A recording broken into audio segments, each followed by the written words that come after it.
दोस्तों एक बार एक किसान भगवान से बहुत ही नाराज हो गया। किसान बहुत मेहनती था, बहुत मेहनत से खेतों में अनाज उगाता, उसकी देखभाल करता, पर अक्सर उसकी फसल खराब हो जाती। कभी सूखा पड़ जाता, कभी बाढ़ आ जाती, कभी तेज धूप, कभी आंधी, कोई ना कोई कारण बन ही जाता कि उसकी फसल खराब हो जाती। एक दिन वह किसान गुस्से में आसमां की ओर देखकर भगवान से कहता है, हे ईश्वर, आपको लोग सर्वज्ञता मानते हैं कि आप सब जानते हैं, कहते हैं कि आपकी इच्छा के बिना एक पत्ता भी नहीं हिलता, पर मुझे लगता है कि आप छोटी सी छोटी बात भी नहीं जानते।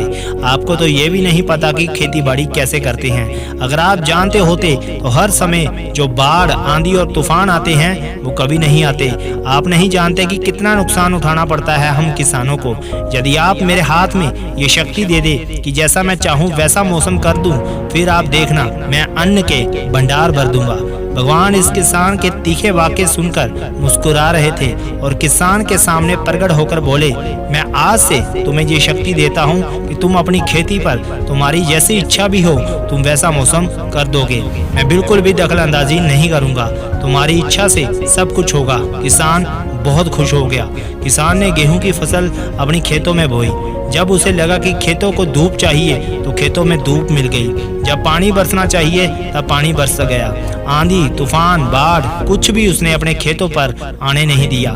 किसान के खेत में इस वर्ष ऐसी फसल हुई जैसी कभी पहले नहीं हुई थी। हरी भरी लहराती फसल को देखकर किसान मन ही मन बहुत खुश हो गया और सोचने लगा, अब सबूत के साथ दिखाऊंगा भगवान को कि इसे कहते हैं शक्ति का सही उपयोग। मेरी सफलता देकर उन्हें अपने नियम जरूर बदलने पड़ेंगे। कुछ दिन गुजरे, फसल कटने को तैयार हो गई। किसान बहुत उत्सुकता के साथ फसल को काटने लगा, पर जैसे ही उसकी नजर गेहूं की बालियों पर गया तो उसने अपना सिर पिटना शुरू कर दिया और वह रोने चिल्लाने लगा। गेहूं की एक भी बाली के अंदर गेहूं का दाना नहीं था, सारी बालियां अंदर से खाली थी। किसान बहुत दुखी हो गया। उसने भगवान को रोते हुए फिर पुकारा, हे प्रभु, तुमने ये मेरे साथ क्या किया है? क्या तुमने मुझे कोई सजा दी है? भगवान बोले, हे पुत्र, ये तो होना ही था।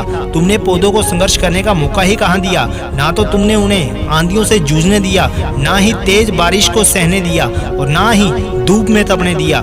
एक भी चुनौती का सामना तुमने उन्हें नहीं करने दिया, इसलिए सारे पौधे अंदर से खोखले रह गए। जब आंधी, तूफान, तेज बारिश और धूप पड़ती है तभी ये पौधे अपने अस्तित्व को बचाने के लिए संघर्ष करते हैं और इसी संघर्ष से एक बल पैदा होता है। इसमें एक शक्ति होती है, ऊर्जा होती है और यही ऊर्जा पूर्ति तेरे गेहूं के दानों की तरह जो नहीं फूटी। तूने उन्हें कठिन परिस्थितियों से गुजरने ही नहीं दिया जहां उनके अस्तित्व का जन्म होता। सारी बालियां इसलिए खाली है, इसमें एक भी गेहूं का दाना इसलिए नहीं है क्योंकि तुमने अपने पौधों को संघर्ष कराया ही नहीं। याद रखिए, स्वर्ण में स्वर्णीय आवाज तभी आती है जब वह आग में तपने, गलने और हथौड़े से पीटने जैसे संघर्षों से गुजरता है। कोयला हीरे का टुकड़ा तभी बनता है जब वह उच्च दाब और उच्च ताप की मुश्किल परिस्थितियों से गुजरता है। इसी तरह यदि हमारी जिंदगी में कोई संघर्ष ही ना हो, कोई चुनौती ही ना हो, तो हम भी गेहूं की बालियों की तरह खोखले रह जाएंगे। कोई अस्तित्व नहीं होगा हमारा। विपरीत परिस्थितियां, चुनौतियां, समस्याएं हमें और अधिक निखारती है। यदि जीवन में कठिन परिस्थितियां और चुनौतियां आए तो घबराना मत, बल्कि सामना करना, विश्वास करना कि आप और अधिक निखर जाओगे और अधिक मजबूत बन जाओगे। किसी ने क्या खूब कहा है, जिंदगी जीना आसान नहीं होता, बिना संघर्ष कोई महान नहीं होता। जब तक ना पड़े हथौड़े की चोट तब तक पत्थर भी भगवान नहीं होता। जो मुस्कुरा रहा है उसे दर्द ने पाला होगा, जो चल रहा है उसके पाँव में छाला होगा। बिना संघर्ष के इंसान चमक नहीं सकता, जो जलेगा उसी दिए में उजाला होगा। संघर्ष क्यों बचे संघर्ष से?